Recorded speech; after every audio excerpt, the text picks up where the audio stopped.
En ce temps-là, les pharisiens et quelques scribes venus de Jérusalem se réunissent auprès de Jésus et voient quelques-uns de ses disciples prendre leur repas avec des mains impures, c'est-à-dire non lavées.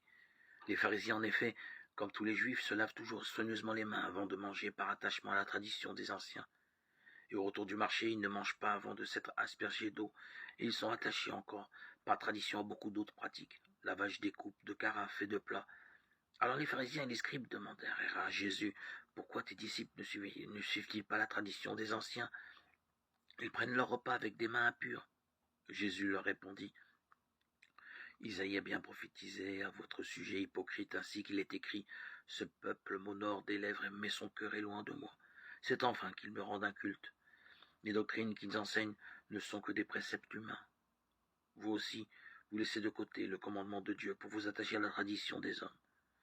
Il leur disait encore, vous rejetez bel et bien le commandement de Dieu pour établir votre tradition. En effet, Moïse a dit, honore ton père et ta mère. Et encore, celui qui maudit son père ou sa mère sera mis à mort. Mais vous dites, supposons qu'un homme déclare à son père ou à sa mère, les ressources qui m'auraient permis de t'aider sont corban, c'est-à-dire dons réservés à Dieu. Alors, vous ne l'autorisez plus à faire quoi que ce soit pour son père ou sa mère.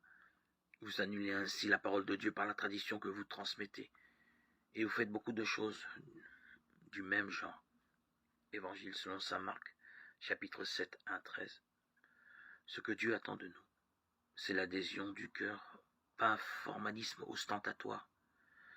Dans la pensée hébraïque, le cœur n'est pas seulement du domaine affectif, c'est bien plus intérieur, plus ample. C'est d'où vient la pensée, les décisions.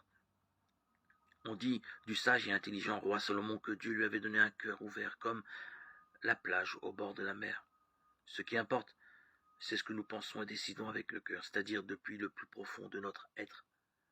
C'est là que l'amour de Dieu nous atteint, et depuis là que nous devons décider d'entrer dans cette relation d'amour qui annonce son royaume. Ô Seigneur, rends mon cœur semblable au tien.